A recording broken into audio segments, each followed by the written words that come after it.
The Insta360 link can record it up to 4K 30 frames per second at MJPEG as long as you have the latest firmware update. It can also record in 1080p 60 frames per second, but you have to be using the Insta360 link controller software to do that. I don't have that installed on my computer, so I'm stuck at 30 frames per second. That's why this is at 1080 30. Now I've covered all the caveats of this in a separate video, which I've linked. It has pan, tilt, zoom controls, gesture controls, and face tracking. And again, I've covered some of those in that separate video. The Logitech Brio can record it up to 4K 30 frames per second in MJPEG. That's what I have it at right now. It can also do 1080p 60 frames per second. This is also going to be in MJPEG. Dropping down to 1080p 30 frames per second allows you to use this in YUY2 or NV12, and those are uncompressed video formats, which will improve the colors. Now, both of these webcams do have built-in microphones. We're starting off with the Logitech Brio. This is the mic on this device. And switching over, this is the built-in microphone on the Insta360 link. Generally, I don't use the microphones on any webcam, but if you need to, they're there for these. In terms of image quality, the Insta360 link does everything the Brio can do, but a bit better. The Brio is pretty sharp for a webcam. The Insta360 link, even sharper. The Brio's colors are unoffensive, but there is that kind of yellowish green haze over everything. The Insta360 link does not have that. It looks a lot cleaner. The color accuracy is really impressive on this. Again, looks pretty close to my Sony ZV-1 mirrorless camera, which I demonstrated in a different video. And the white balance is on auto white balance. It's excellent. And there's also less noise in the image of the Insta360 link, which is what makes it look a lot more clean and more sharp, honestly, because the Brio, a lot of the issues comes when you actually start to look at a little of the fine details. The grain is kind of just like spazzing out all over the screen, and it really makes a lot of the textures look worse than they should. There is some grain in the Insta360 link. The sensor is 1/2 inch.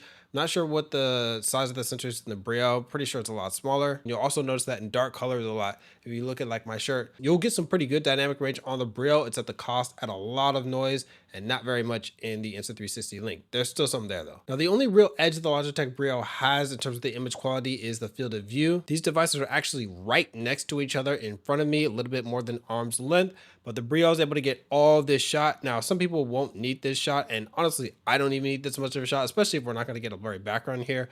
But the Insta360 link is punched in a whole lot more, so it's useful. Just kind of depends on what you're doing. If you had a laptop right in front of you though, this would be a lot closer to your face, and your face would like take up the entire screen. This seems like it's around like 75 78 degrees as far as the field of view. The full frame equivalent focal length is 26 millimeters. They don't actually tell you what the real focal length is, and they don't tell you what the focal length is at all for the Brio, but that is the equivalent of well, the FOV is 90 degrees of a field of view. Now, I said that the FOV was the only advantage that the Brio had, and that's actually not quite true. In fact, the Brio does have a few big advantages, which is ultimately why I recommend the Brio over the Insta360 link, which might seem crazy after you looked at the images both back and forth and side by side. And I do think that the Nexigo N970p is an even better buy than both of these devices, but let's focus on these two for now. So first of all, talking about the price, this is actually the third Logitech Brio I bought. Don't ask why. The last time I saw it, it only cost $130. The first two that I bought were $150. The Insta360 link cost me $300, and actually it was $325 because I bought it with the tripod, which I think is very important to use with it. So yes, clearly the Insta360 link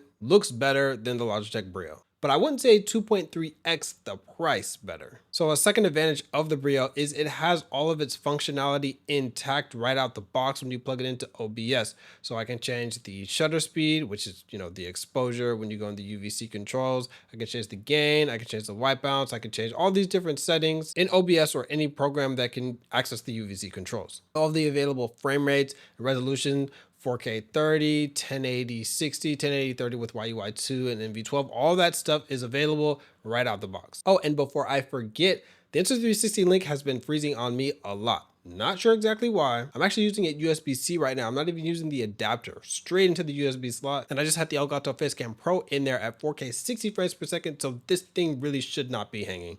Anyway, with the Insta360 link, you need to install their software and enable streamer mode if you want to use the 60 frames per second at 1080p. You also cannot control the shutter speed at all without that. I'm not sure what that exposure curve thing does in their software, but without the software, you can't control the shutter speed at all. So you just kind of have to let it auto adjust for the brightness and hope that it gets it right. Without that software, you also can't turn off the gesture controls. So this has been kind of like annoying whenever I was like waving to just show like the motion blur.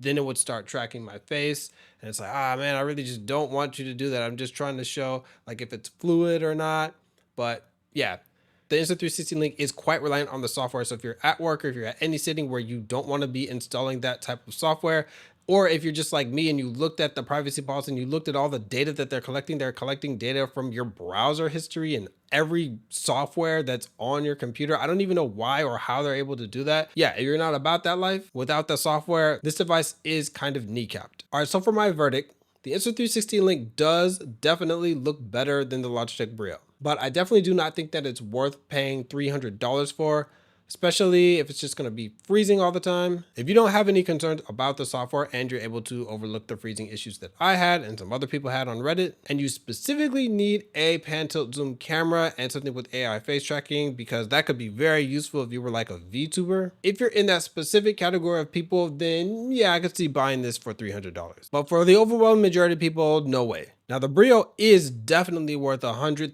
to $150. I do like the Nexago A970P a bit better, that came out a lot after this, but I've compared those in a different video. Now if you're looking for a premium webcam that looks really good and is actually worth buying for $300, well, I haven't found one yet. But the Razer Kiyo Pro Ultra just came out, so join me as I review that device and compare it to other webcams, other top webcams on the market, so we can find out, because maybe this is the one.